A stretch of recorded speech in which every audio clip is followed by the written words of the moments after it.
नमस्कार, हेल्थलाइन में आप सभी का स्वागत है। आज हम बात करेंगे पाइल्स यानी कि बवासीर के बारे में। बवासीर की समस्या लोगों में काफी आम है, लेकिन इसे हल्के में लेने की भूल न करें, क्योंकि इसके गंभीर परिणाम भी भुगतने पड़ सकते हैं। आप में से ऐसे कितने लोग हैं जो बवासीर की गंभीरता को समझते हैं? अगर आप भी इस बारे में कोई जानकारी चाहते हैं तो हमें कॉल करें अपने टीवी स्क्रीन पर फ्लैश हो रहे नंबर्स पर। ये नंबर्स हैं 01725043863, 01725043865। बवासीर से जुड़ी समस्याओं के बारे में बात करने के लिए आज हमारे स्टूडियो में मौजूद हैं जीएमसीएच चंडीगढ़ से सर्जरी डिपार्टमेंट के professor doctor Rajeev Sharma. Doctor Rajeev, हमारे स्टूडियो में आपका स्वागत है। नमस्कार। डॉक्टर राजीव, सबसे पहले ये बताइए कि पाइल्स क्या है? पाइल्स आमतौर पे जो एक आदमी समझता है, कोई एक लेमैन समझता है कि गुदा के रास्ते जब खून आए उसको, तो कहता है कि मुझे पाइल्स की शिकायत है। लेकिन पाइल्स क्या है, इससे पहले मैं आपको थोड़ा उसके नॉर्मल एनाटॉमी के बारे में बताऊंगा कि गुदा में कुछ ऐसे टिश्यू होते हैं जो कि हाईली वैस्कुलराइज्ड टिश्यू होते हैं, जो कि एक नॉर्मल टिश्यू है, और वो गुदा के जो कॉन्टिनेंट फंक्शन होता है जिससे कि हम अपने मल को रोक पाते हैं, या खांसने के टाइम या जोर लगाने के टाइम या छींक आने के टाइम हमारा मल हमारे रास्ते से नहीं निकल पाता, ताकि हम उसे अच्छे से रोक पाते हैं। तो वो एक नॉर्मल टिश्यू है। लेकिन कुछ कंडीशंस ऐसी होती हैं जिनमें कि ये अपने साइज से थोड़ा बढ़ जाता है, उसमें जो वेन्स होती हैं वो थोड़ी अपने साइज में फूल जाती हैं, जिसकी वजह से मरीज को ये सिम्टम्स आने शुरू हो जाते हैं। और वो कारण क्या हो सकते हैं कि जिसमें भी मरीज को जोर लगाना पड़े, जैसे किसी को कॉन्स्टिपेशन हो जाए, कब्ज की प्रॉब्लम हो, या प्रेगनेंसी के दौरान हो जाता है, या आजकल लाइफस्टाइल चेंजेस आ रहे हैं, लोग अपने डाइट के अंदर फाइबर्स बहुत कम लेते हैं, एक्सरसाइज की कमी हो रही है, स्ट्रेस बढ़ रहा है। तो ये सारे कारण, बहुत सारे ऐसे कारण हैं जिनकी वजह से ये जो नॉर्मल टिश्यू हमारे गुदा में है वो अपने से थोड़ा साइज में बड़ा हो जाता है, उसमें फुलावट आती है, जिसकी वजह से हमारे ये सिम्टम्स आने शुरू हो जाते हैं। डॉक्टर राजीव, हमारे साथ कुछ कॉलर जुड़ गए हैं, देखते हैं इनकी समस्या क्या है। हेलो। हाँ जी, आप अपना नाम बताइए और आप कहाँ से बोल रहे हैं? हेलो। हाँ जी, जलंधर से बोल रहा हूँ। हेलो जी, आपको हम सुन रहे हैं। पहले आप अपनी टीवी के वॉल्यूम को कम कर दीजिए, फिर आप अपना सवाल पूछिए डॉक्टर राजीव से। हेलो, कॉल कट हो गया है। डॉक्टर, जैसे कि हम बात कर रहे थे पाइल्स के बारे में, तो आपने बताया कि क्या मतलब किस तरह के सिम्टम्स होते हैं, इसके अलावा क्या सिम्टम होते हैं? आमतौर पे मरीज कंप्लेंट करता है कि उसको कब्ज है, लैट्रिन ठीक से नहीं आ रहा है, मल अच्छे से नहीं पास कर पा रहा, और कुछ मरीजों की शिकायत होती है कि उनके गुदा के रास्ते से खून आ रहा है। ऐसे मरीजों को कई बार ऐसी भी फीलिंग होती है कि जैसे उनका मल पूरी तरह साफ नहीं हुआ और उनको बार बार टॉयलेट में जाने की जरूरत महसूस होती है। तो ये कुछ साइन एंड सिम्टम्स होते हैं। लेकिन मैं आपको ये बताऊं कि आमतौर पे ऐसा होता है कि मरीज को जब इस तरह की कोई समस्या होती है कि कब्जी हुई या खून आने की शिकायत हुई, तो वो अपने आप से ये मान के चलते हैं कि मुझे पाइल्स हो गया, और वो कोई अपने नुस्खे जो भी, और आजकल तो हर जगह लोग एडवाइस देने के लिए होते हैं, तो वो करते रहते हैं। मैं सिर्फ लोगों को ये बताना चाह रहा हूं कि गुदा के रास्ते खून आना या कोई भी आपकी बाउल हैबिट्स में चेंज होना, मतलब लैट्रिन नहीं आना या फ्रीक्वेंसी बढ़ना को हम लाइटली ना लें, और जब भी ऐसी कोई समस्या हो तो तुरंत किसी डॉक्टर के पास जाके उसकी सलाह लें, क्योंकि ये खून आने का कारण सिर्फ पाइल्स नहीं होता, और भी बहुत सारी समस्याएं हो सकती हैं जो कि बाद में हमारे लिए परेशानी का कारण बन सकती है। डॉक्टर राजीव, हमारे साथ कुछ कॉलर जुड़ गए हैं, देखते हैं उनकी समस्या क्या है। हेलो। हेलो। हाँ जी, आप अपना नाम बताइए और आप कहाँ से बोल रहे हैं? बालकृष्ण बोल रहा हूँ टिक्कू से। जी, बालकृष्ण जी, आप अपना सवाल पूछिए। मैं बवासीर के बारे में जानना चाहता हूँ। जी, बवासीर के बारे में जानना चाहता हूँ। जी, वो बवासीर के बारे में जानना चाहते हैं। अभी जैसे मैंने बताया, बवासीर की समस्या होती है जब मरीज को मल पास करने में कोई परेशानी हो, कब्ज रहे, या मल के गुदा के रास्ते खून आए। आपकी समस्या क्या है, आपकी क्या प्रॉब्लम क्या है, वो मुझे बताएं। सर, लैट्रिन के साथ खून निकलता है। खून निकलने के टाइम आपको दर्द भी महसूस होता है कि बिना दर्द के खून निकल रहा है? दर्द। तो वही मैं आपको बताना चाह रहा था कि हम इसको एक बार आप किसी अपने पास के जो भी डॉक्टर हैं उनसे सलाह लें, क्योंकि बिना आपके गुदा के रास्ते की जांच किए हुए ये कहना मुश्किल है कि ये पाइल्स है कि ये कोई और समस्या है, क्योंकि इस गुदा के रास्ते पाइल्स के अलावा और भी कुछ समस्याएं ऐसी होती हैं, जैसे कि फिशर कहते हैं उन्हें, भगंदर कहते हैं, या फिस्टुला एनानो हो सकता है, और भी बहुत सारी समस्याएं होती हैं जिसके कारण मरीज को गुदा के रास्ते खून आ सकता है। तो मेरी सलाह आपको ये रहेगी कि आप इसको एक बार जांच कराएं, ताकि एक बार प्रॉपर डायग्नोसिस बन जाए, फिर उसके हिसाब से हम उसका इलाज कर सकें। जी बालकिशन जी, आपका कॉल करने के लिए धन्यवाद। डॉक्टर, आमतौर पे बवासीर को लोग बड़े हल्के में लेते हैं, ये सोचते हैं कि बस ये छोटी सी बीमारी है, और वो इधर उधर वैद्य और घरेलू चीजों नुस्खों को काफी ज्यादा वो डॉक्टर के पास जाने के बजाय वो चीजें करने लगते हैं, तो ये कितना सही है? आप बिल्कुल सही कह रहे हैं, ये बहुत सही, ये बड़ी परेशानी की बात है, क्योंकि एक तो आमतौर पे मैंने ऐसा देखा है कि लोग हमारे पास बहुत देर में आते हैं। कारण यह है कि उनको हमेशा एक झिझक होती है कि मैं किससे बात करूं, क्या बात करूं, शर्माते हैं और अपने ही हिसाब से कुछ ना कुछ इलाज करना शुरू करते हैं। कोई कहता है आप ये ले लो, ये दवाई ले लो, ये बट्टी ले लो, ये चूरन ले लो। मैं उसके बारे में कोई टिप्पणी नहीं करना चाहता, पर मेरी सलाह यह है कि आप किसी भी अंग में कोई भी परेशानी हो उसको लाइटली ना लें। जैसे मैंने अभी पिछले उनको बताया बालकृष्ण जी को कि गुदा के रास्ते खून आना सिर्फ पाइल्स की समस्या नहीं, और पाइल्स इटसेल्फ को भी हमें इलाज करना है, तो उसके लिए हमें डॉक्टर को दिखाना चाहिए, क्योंकि और बहुत सारे कारण हैं जिसकी वजह से खून आ सकता है। और जो 50 साल के ऊपर के मरीज हैं उनमें गुदा के रास्ते खून आने के कारण थोड़े से और सीरियस प्रॉब्लम्स हो सकती हैं, कुछ कैंसर की प्रॉब्लम भी हो सकती है, जिसकी वजह से भी गुदा के रास्ते खून आए। तो हम तो ये सलाह देंगे कि जिसको भी इस तरह की कोई समस्या है वो कृपया अपने पास के किसी भी डॉक्टर को दिखाएं, एक बार जांच करवाएं और फिर हम उसका इलाज। डॉक्टर, हमारे साथ कुछ कॉलर जुड़ गए हैं, देखते हैं उनकी समस्या क्या है। हेलो। हेलो। हाँ जी, आप अपना नाम बताइए, आप कहाँ से बोल रहे हैं? मैं शिमला से बोल रहा हूँ जी, अनिल कुमार। जी अनिल जी, आप अपना सवाल पूछिए। पहले मेरे ब्लड आ रहा था, उसके बाद मुझे फोड़े हो गए जी, फिर मैं दिल्ली गया, वहाँ मुझे इंजेक्शन लगा जी दिल्ली। तो उसके बाद शिमला में आते जी, वहाँ भी इंजेक्शन लगाया जी, इंजेक्शन से वो फोड़े फट गए जी, फोड़े काफी कवर हुआ जी। जी हाँ जी, हाँ जी। देखिए, जो ये मुझे बता रहे हैं कि इंजेक्शन लगाया गया है इनको, तो इंजेक्शन जिनको पाइल्स का हम डायग्नोसिस बनाते हैं, तो पाइल्स के दो तरह का ट्रीटमेंट होता है। एक तो ऑफिस प्रोसीजर्स बोलते हैं, जो कि मरीज आपके पास आया, आपने उसको एग्जामिन किया और साथ के साथ उसका इलाज किया, which is non surgical treatment. तो उसमें इंजेक्शन स्क्लेरोथेरेपी एक ट्रीटमेंट की मोडालिटी है, और आमतौर पे ये फर्स्ट डिग्री और सेकंड डिग्री हेमोरॉइड्स में या पाइल्स में उसका इस्तेमाल किया जाता है। किसी किसी मरीज में इस तरह की समस्या हो जाती है कि जब हम इंजेक्शन लगाते हैं तो वहाँ थोड़ा बहुत इन्फेक्शन हो सकता है, थोड़ा ब्लड क्लॉट हो सकता है, जिसकी वजह से थोड़ा उनकी परेशानी हो सकती है। पर अगर वो परेशानी ज़्यादा देर के लिए आपको परेशान कर रही है, तो मेरी फिर भी यही सलाह रहेगी कि आप किसी को दिखा लें, ताकि अगर उसमें इन्फेक्शन है या कोई और प्रॉब्लम है तो उसका हम प्रॉपर इलाज कर सकते हैं। डॉक्टर, हमारे साथ एक और कॉलर जुड़ गए हैं, देखते हैं उनकी समस्या क्या है। हेलो। हेलो। हाँ जी, आप अपना नाम बताइए और आप कहाँ से बोल रही हैं? मैं सिमरन बोल रही हूँ, भक्तपुर से। जी सिमरन जी, आप अपना सवाल पूछिए डॉक्टर राजीव से। सर नमस्कार। नमस्कार जी। मेरी प्रॉब्लम है कि मेरे हस्बैंड को भी यही प्रॉब्लम है। जी जी जी जी। और उनको भी बोला सर रास्ते से ब्लड ही आता है। उनकी कितनी उम्र कितनी है? यही कोई 27-28 साल के हैं। कब्ज की शिकायत भी रहती है? हाँ जी। तो आप देखिए, हमको एक आज के इस टीवी शो के द्वारा हम ये जानकारी देना चाहेंगे कि अगर इस तरह की कोई समस्या है तो हमें उसका इलाज कराना चाहिए, उसको डिले नहीं करना चाहिए। सेल्फ ट्रीटमेंट, अपने आप से कोई भी इलाज करना आपके लिए ठीक नहीं होगा। तो आप एक बार डॉक्टर की सलाह लें, एक बार टट्टी के रास्ते जो जांच करने, गुदा के रास्ते जांच करके हमारा जो उसका डायग्नोसिस है वो कंफर्म हो जाएगा, और उसके हिसाब से जो भी आपके लिए सही उचित आपका उपचार होगा वो आपके डॉक्टर उसकी सलाह देंगे। धन्यवाद सिमरन आपका कॉल करने के लिए। डॉक्टर, पाइल्स के बारे में हम बात कर रहे हैं, काफी ज्यादा लोगों को इस तरह की समस्याएं देखने को मिलती है। किन किन लोगों को पाइल्स हो सकता है?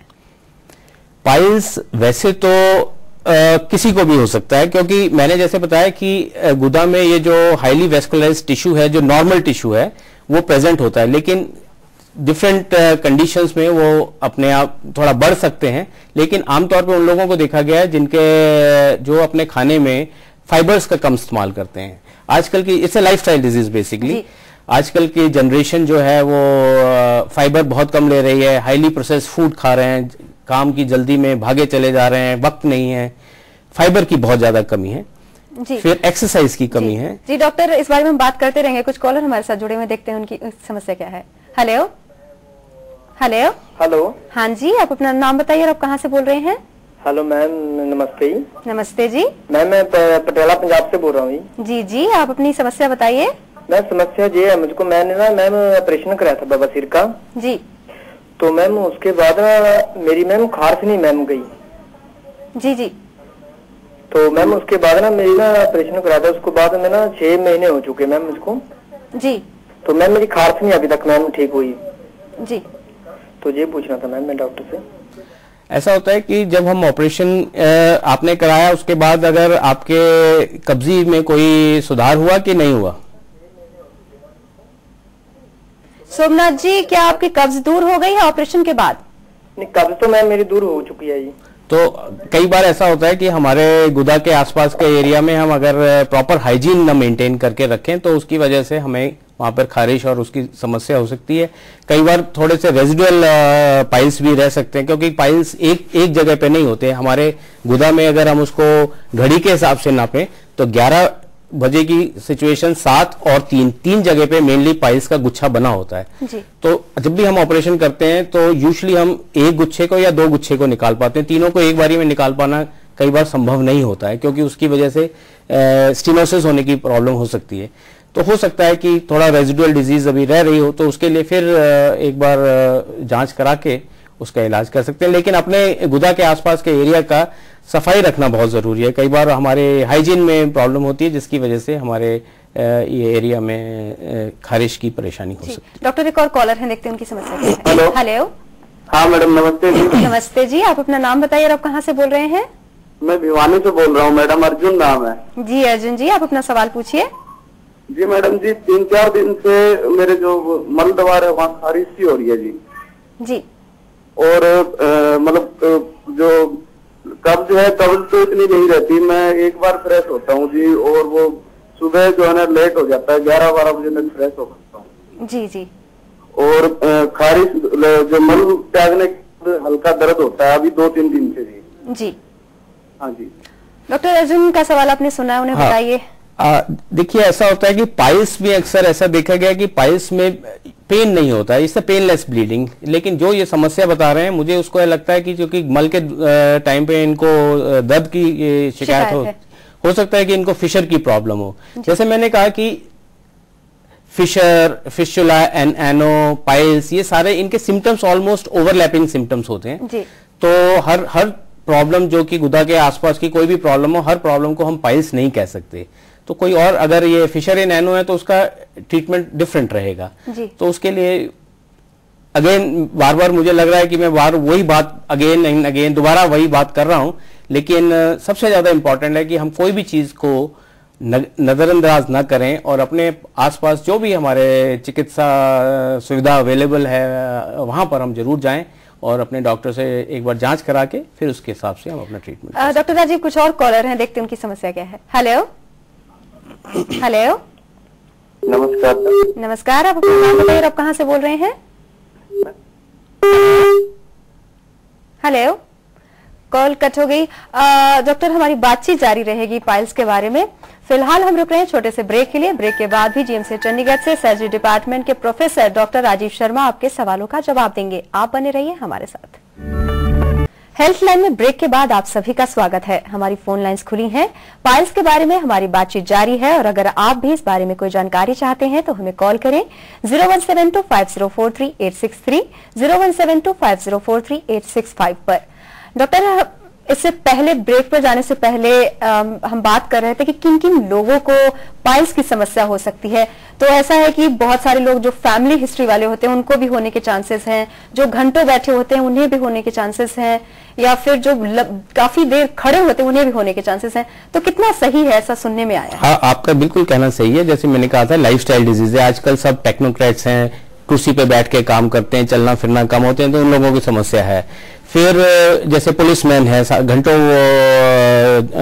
ट्रैफिक पुलिस वाले खड़े रहते हैं या कहीं ड्यूटी पे खड़े हैं, पोस्टमैन है सारा दिन चलते फिरते रहते हैं, उन लोगों को परेशानी होती है। कुछ जेनेटिकल प्रॉब्लम्स भी, heredity, it runs in the family also. Pregnancy के दौरान अक्सर ये पाइल्स की प्रॉब्लम हो जाती है, पर उसके लिए बहुत ज्यादा कुछ करने की जरूरत नहीं है, क्योंकि प्रेगनेंसी के बाद वो अपने आप ठीक हो जाती है। हमारे साथ डॉक्टर कुछ कॉलर जुड़ गए हैं, देखते हैं उनकी समस्या क्या है। हेलो।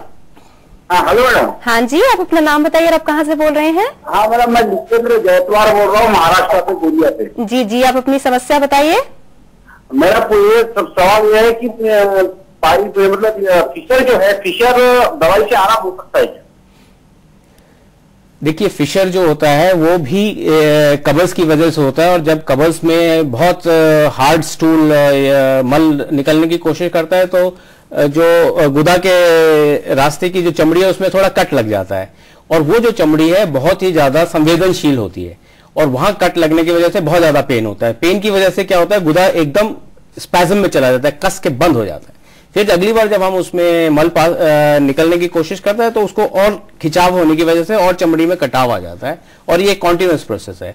दवाइयों से इसका इलाज हो सकता है, पर सबसे पहले हमें अपने जो मल को, जो सख्त है, उसको हमें ऐसा बनाना है कि वो सॉफ्ट हो और आराम से निकल पाए। तो उसके लिए हमें अपने डाइट में फाइबर्स इंक्रीज करने पड़ेंगे, थोड़ा पानी पीना पड़ेगा, और उसके साथ हम कुछ दवाइयों का भी प्रिस्क्राइब करते हैं, जिसकी वजह से वो ठीक हो जाता है। लेकिन अगर किसी का ये ठीक ना हो तो एक मामूली सा ऑपरेशन करना पड़ता है, उसमें बहुत ज्यादा घबराने की या कोई परेशान होने वाली बात नहीं। डॉक्टर राजीव, हमारे साथ कुछ और कॉलर हैं, देखते हैं उनकी समस्या क्या है। हेलो। हेलो। हाँ जी, हाँ जी, आप अपना नाम बताइए।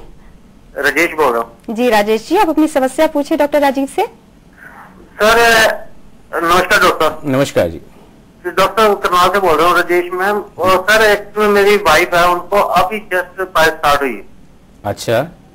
यस सर, एक बार हमने वो डोज ली है आजकल। अच्छा सर तो, बट कोई बेनिफिट ज्यादा नजर नहीं आ रहा। आपकी वाइफ प्रेग्नेंट तो नहीं है अभी? सर आफ्टर बाद में हुई।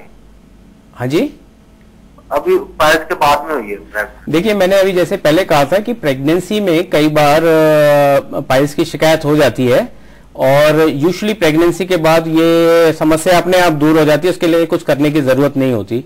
पर जैसे बाकी चीज पाइल्स के मरीजों के लिए हमें ध्यान रखना होता है, उसमें यही है कि आप अपने खाने में रेशे का इस्तेमाल थोड़ा ज्यादा करें, हरी पत्तेदार सब्जियों का इस्तेमाल करें, सलाद खाएं, पानी खूब पिएं, और अपने मन को खुश रखें, क्योंकि स्ट्रेस एक और कारण है जिसकी वजह से ये सब समस्या होती है। पाइल्स एनोरेक्टल डिजीज, गुदा के आसपास की जितनी समस्याएं हैं वो सारी stress is one of the factors, तो उसका आप ध्यान रखें, और बीच बीच में डॉक्टरी सलाह जरूर लें, क्योंकि एक्टिवली कुछ करने की जरूरत नहीं है, प्रेगनेंसी के बाद अपने आप वो रिजॉल्व हो जाए। डॉक्टर, डायग्नोसिस कैसे करते हैं आप पाइल्स के लिए? देखिए, पाइल्स के डायग्नोसिस के लिए एक तो मरीज की हिस्ट्री लेना बहुत जरूरी है। बड़े आराम से मरीज से बात करें, उसके पूछें उसकी पूरी हिस्ट्री, ताकि बाकी दूसरी जो और समस्याएं मैंने आपको बताई थी कि इस एरिया में और हो सकती है, उसको हम रूल आउट कर सके। और सबसे इंपॉर्टेंट चीज है कि हमें प्रोक्टोस्कोपी और एनोस्कोपी जो बोलते हैं, एक गुदा के रास्ते की जांच करके फिर हम उसमें देखते हैं कि उसमें क्या वो नसों के गुच्छे, जो वेन्स के गुच्छे फूले हुए हैं, ताकि हम उसको डायग्नोस कर सकें, और उनके साइज और उनकी कंडीशन के ऊपर हम उसको 4 डिग्रीज में डिवाइड करते हैं। एक फर्स्ट डिग्री होती है जो कि अंदर ही रहती है, सेकेंड डिग्री में क्या होता है, वो गुच्छा बाहर निकल आता है मल पास करने, लेकिन अपने आप ही अंदर चला जाता है। थर्ड डिग्री में वो बाहर आता है, अपने आप अंदर नहीं जाता, पर मरीज अपने हाथ से उसको अंदर कर सकता है। और फोर्थ डिग्री पाइल्स में वो बाहर ही रहता है, जिसको हम प्रोलैप्स पाइल्स कहते हैं। जी जी डॉक्टर, हमारे साथ कुछ कॉलर जुड़ गए हैं, देखते हैं उनकी समस्या क्या है। हेलो। हेलो। हाँ जी, आप अपना नाम बताइए और आप कहाँ से बोल रहे हैं? मैं फरीदाबाद से बोल रहा हूँ जी। जी जी, राजेश नाम है, फरीदाबाद से बोल रहा हूँ। जी राजेश जी, आप अपना सवाल पूछिए डॉक्टर राजीव से। पाइल्स के बारे में पूछना है। जी जी, पूछिए, आप अपनी समस्या बताइए। पाइल्स हो गई है मैडम, उसके लिए क्या करना पड़ेगा? राजेश जी, आप अपने टीवी की वॉल्यूम को कम कर दीजिए। अच्छा। राजेश जी का कहना है कि उन्हें पाइल्स है और उन्हें क्या करना चाहिए। आप ऐसा क्यों कह रहे हैं कि आपको पाइल्स है? आपकी शिकायत क्या है? आपको क्या समस्या हो रही है? समस्या वो 3 मस्से निकल आए हैं बाहर। अच्छा, आपके मस्से बाहर निकले, अपने आप अंदर चले जाते हैं कि बाहर ही रहते हैं? नहीं, चले भी जाते हैं, जो जैसे सुबह फ्रेश होने के टाइम पे बाहर भी होते हैं, वो फिर कई बार बाहर भी रह जाते हैं। तो आपको हाथ से अंदर करने पड़ते हैं? हाँ जी, हाँ जी। तो जैसे मैंने अभी आपको बताया था कि इनकी हिस्ट्री से बात करने से मुझे ऐसा महसूस हो रहा है कि इनको 3rd डिग्री पाइल्स हैं, जो कि बाहर आ जाते हैं पर हाथ से अंदर चले जाते हैं। तो राजेश जी, आपको इसके लिए थोड़ा मुझे लगता है कि सर्जरी की आवश्यकता रहेगी, तो आप अपने जो भी आसपास जो भी आपके चिकित्सा सुविधा अवेलेबल है वहां जाकर अपना जांच करवाएं, और ऑपरेशन से ये बिल्कुल ठीक हो जाएगा, उसमें कोई परेशानी की बात नहीं है। लेकिन इसको आप नजरअंदाज ना करें, क्योंकि अगर ये 3rd डिग्री से 4th डिग्री में गया तो फिर थोड़ी समस्या बढ़ेगी। जी डॉक्टर, एक और कॉलर है, देखते हैं उनकी समस्या क्या है। हेलो। हेलो, नमस्कार जी। नमस्कार जी, आप अपना नाम बताइए और आप कहाँ से बोल रहे हैं? मैं राकेश शिमला से बोल रहा हूँ। जी राकेश जी, आप अपनी समस्या बताइए डॉक्टर राजीव को। अच्छा डॉक्टर साहब, नमस्कार जी। नमस्कार जी। सर ये बैटिंग करने के बाद गुद्दा बाहर आता है। अच्छा। हाँ जी सर। और अपने आप अंदर जाता है कि आपको उसको अंदर हाथ से अंदर करना पड़ता है? अपने आप ही जाता सर। अच्छा, हाँ जी सर। तो चारों तरफ से जाता है कि एक तरफ गुदा की एक तरफ आपको ज्यादा महसूस होता है कि चारों तरफ बराबर सा ही बाहर निकलने की बराबर ही ऐसा लगता है सर ये। तो देखिए, ऐसा एक और इसमें एक कंडीशन होती है जिसको हम कहते हैं प्रोलैप्स रेक्टम। उसमें क्या होता है, रेक्टम का मुकोजा बाहर आ जाता है, तो वो उसको हम पाइल्स नहीं कहते। तो अब ये हमें आपका जांच करके ये डिफरेंशिएट करना पड़ेगा, इसको देखना पड़ेगा कि ये पाइल्स है कि ये रेक्टम प्रोलैप्स है, क्योंकि दोनों का ट्रीटमेंट बिल्कुल डिफरेंट है। लेकिन इसमें कॉमन फैक्टर जो है वो कब्ज ही है, तो आप अपने कब्ज का इलाज करें। जैसे मैंने आपके टीवी मॉनिटर पे भी बहुत अच्छी टिप्स आ रही हैं कि आपको रेशेदार खाना खाना है, हरे पत्तेदार सब्जी खाएं, पानी पिएं, थोड़ा व्यायाम करें, मन को शांत रखें। योगा इज आजकल बहुत अच्छी चीज है जिसको हमें करना चाहिए, जो कि आजकल हमारी स्ट्रेसफुल लाइफ बहुत ज्यादा है। डॉक्टर, हमारे साथ कुछ और कॉलर जुड़ गए हैं, देखते हैं उनकी समस्या क्या है। हेलो। हेलो। हाँ जी, आप अपना नाम बताइए और आप कहाँ से बोल रहे हैं? नमस्कार मैम। नमस्कार मैम, मैं विशाल बोल रहा हूँ बहादुरगढ़ हरियाणा से। जी जी विशाल जी, आप अपना सवाल पूछिए। मैम, मुझे अपने पिताजी के बारे में पूछना था। उनको पेट में बहुत तकलीफ रहती है मैम। 17-18 साल हो गए, तो 3 ऑपरेशन हो गए मैम, दवा फिर के कह गए, तो वो ठीक नहीं हो रहे, और ऊपर से लेकर नीचे तक मैम खाल खिंचती है, और शरीर का सारा बाहर निकला हुआ नीचे से मैम। तो बता सकते हैं हम ये क्या बीमारी है? आपके पिताजी के पीछे क्या ऑपरेशन हुए थे, किस चीज के ऑपरेशन हुए थे? बवासीर के कर दिए थे। अच्छा, तो अभी बाहर निकले हुए हैं? हाँ जी सर। मेरी आपको ये सलाह रहेगी विशाल जी कि आप इसको किसी आप हरियाणा में कहाँ से हैं? बहादुरगढ़। आप बहादुरगढ़ हैं, तो मेरी आपकी ये सलाह रहेगी कि आपके पास में ही रोहतक में मेडिकल कॉलेज है, बहुत अच्छा PGIMS रोहतक, वहां आप सर्जरी विभाग में जाकर उनका जांच कराएं और उनका इलाज कराएं, क्योंकि इस एज पे कोई भी। आपके पिताजी की उम्र कितनी है? 47। हाँ, तो मैंने जैसे बोला 45-50 के आसपास हमें थोड़ा सा जांच करना पड़ेगी। कई बार हमें ऐसे मरीजों की गुदा के रास्ते दूरबीन की जांच भी करनी पड़ती है, क्योंकि उसके कोई और भी कारण हो सकते हैं, तो हमें वो जांच करानी चाहिए। तो मेरी आपको ये सलाह रहेगी कि आप PGIMS रोहतक जाकर उनका प्रॉपर जांच कराएं, और ताकि उनका इलाज हो। डॉक्टर राजीव, एक और कॉलर है, देखते हैं उनकी समस्या क्या है। हेलो। हेलो। हाँ जी, आप अपना नाम बताइए और आप कहाँ से बोल रहे हैं? कश्मीर सिंह बोल रहा हूँ, पलिया से। जी जी, आप अपनी समस्या बताइए डॉक्टर राजीव को। जी। हेलो। जी जी। हेलो। हाँ जी हाँ जी, अपनी समस्या बताइए। जी डॉक्टर साहब, मुझे बवासीर है। अच्छा, आपको क्यों लगता है कि आपको बवासीर है? आपके क्या समस्या क्या है? जी, जब मैं लेटरिन जाता हूँ उस समय खून आता है, ब्लड आता है। अच्छा, कब्जी भी रहती है आपको? हाँ जी, ब्लड आता है। कब्ज भी है? कब्ज भी है जी? कब्जी है? कब्जी? जी कब्जी भी है, और मांस बाहर निकलता है। अच्छा, तो आपको भी पाइल्स की समस्या ऐसा लगता है, लेकिन उसके लिए जांच तो करनी पड़ेगी, और जांच करा के आप अपना जो भी आपको दवा या और दूसरी सलाह दी जाए आप उसका पालन करें, आपकी बीमारी ठीक हो सकती है। लेकिन जांच करके हमें देखना पड़ेगा कि ये 1st डिग्री, 2nd, जैसे आप बता रहे हैं कि शरीर का हिस्सा बाहर निकलता है, तो हो सकता है कि आपको 2nd डिग्री या 3rd डिग्री पाइल हो। तो इसमें हमारा आपको मैं बताऊं कि फर्स्ट डिग्री और सेकंड डिग्री यूजुअली हम ऑफिस प्रोसीजर से उसको मैनेज कर सकते हैं, जिसमें हम मरीजों को ऑफ कोर्स लाइफस्टाइल चेंज के लिए बताते हैं, जैसे मैंने बताया अपना रहन सहन खान पान इंप्रूव करें। उसके अलावा हम उनको बैंड लाइगेशन कहते हैं, जिसमें उस गुच्छे के ऊपर हम रबर बैंड चढ़ा देते हैं, जिससे रबर बैंड की वजह से क्या होता है कि उसकी जो ब्लड सप्लाई है गुच्छे की वो खत्म हो जाती है और कट के अपने आप निकल जाता है। कुछ मरीजों में हम इंजेक्शन स्क्लेरोथेरेपी भी करते हैं, उसमें हम फिनोल का इंजेक्शन लगा दे, फिनोल इन आलमंड ऑयल वो इंजेक्शन लगाते हैं, जिससे कि वो गुच्छे के नीचे जो ब्लड सप्लाई है वो खत्म हो जाती है, स्क्लेरोसिस हो जाती है और वो गिर जाता है। और इसके अलावा हम इंफ्रारेड कोआगुलेशन एक विधि है, जिसके से भी हम गुच्छे की जड़ पे उसको जला के गुच्छे को हम खत्म कर सकते हैं। ये सारे ऑफिस प्रोसीजर्स हैं। तो फर्स्ट डिग्री और सेकेंड डिग्री पाइल्स में ये ऑफिस प्रोसीजर्स हमारे बड़े कामयाब होते हैं।